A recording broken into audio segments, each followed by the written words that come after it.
Here's a general guide on what to look out for and how to clear the past Guardian stages in Tidal Defense Simulator. I will be making two other guides for Death Trap mode, one for 1 and 2, and the last one for the Infinite mode, so stay tuned for those guides as well. First, let's talk about Overwatch protocols. These are your enhancements which will help you have an easier time clearing the stages. You always want to unlock the sim credit protocols first. So the sim credit protocols look like this cool money and the shell credits kind of symbols. Unlocking them will let you build more combat machines, or for ease of understanding, we will call them towers.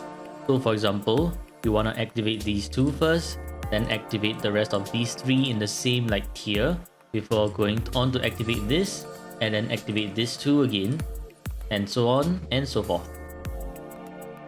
My favorite towers are glacial beacons with module 2 so that enemies take more damage, Tessitite spikes with either modules, hologram drake with module number 1 for burn damage, breeze jet which is ceiling with the freezing module, module 1, and thunderlance which is the wall module with module 1 for more damage. These towers have a lot of crowd control and eliminates Tesser discords very quickly.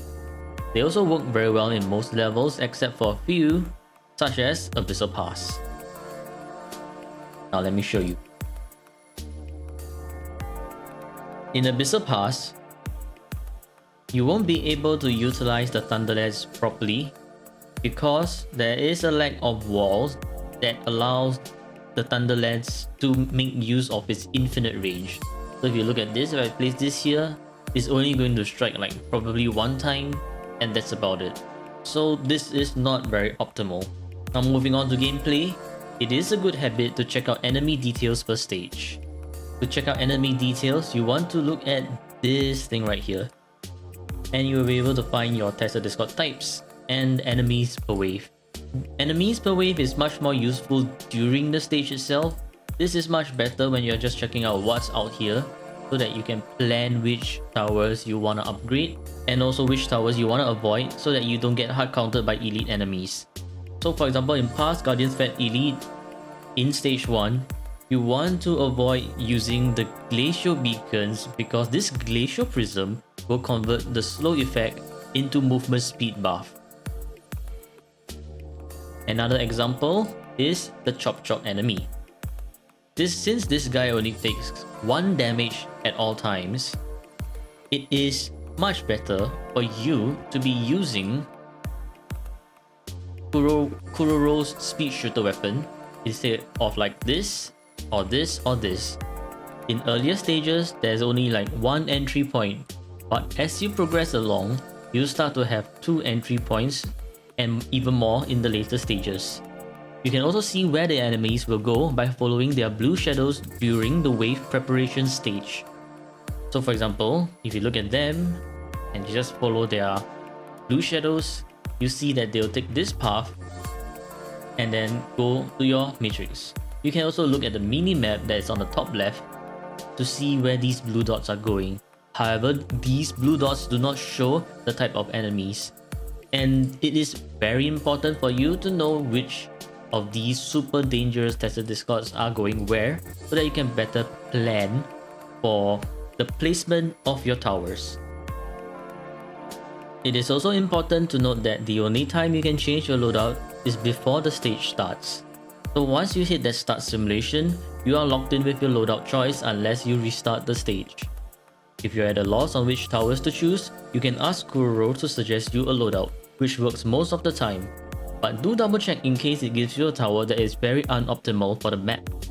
For example, in past Guardian Threat Elite Stage 4, when I use the suggest function, it gives me Thunderlance.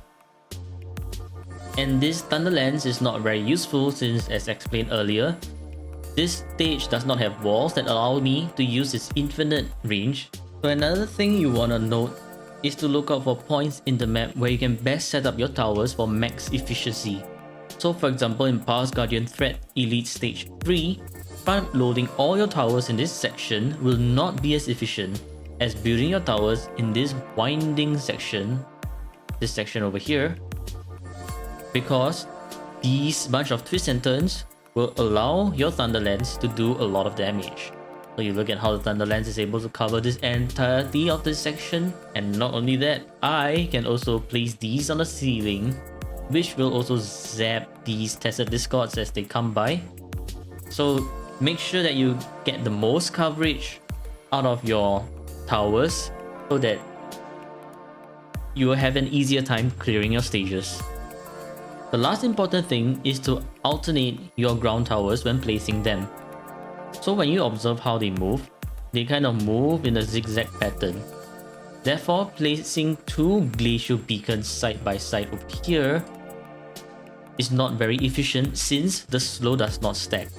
Instead, you can alternate by choosing to place a stun emitter here, or alternatively, you can use the Tessitite spikes to deal damage.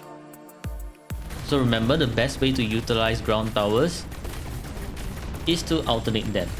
And that's for the basics of Tidal Defense Simulator. Let me know which tower combos you guys like a lot, and if you're struggling with the stages, you can go take a look at my playthrough that I've uploaded for a step-by-step guide to pass these levels. Happy gaming, Rovers, and I'll see you in the next video where I will be talking about Death Trap mode.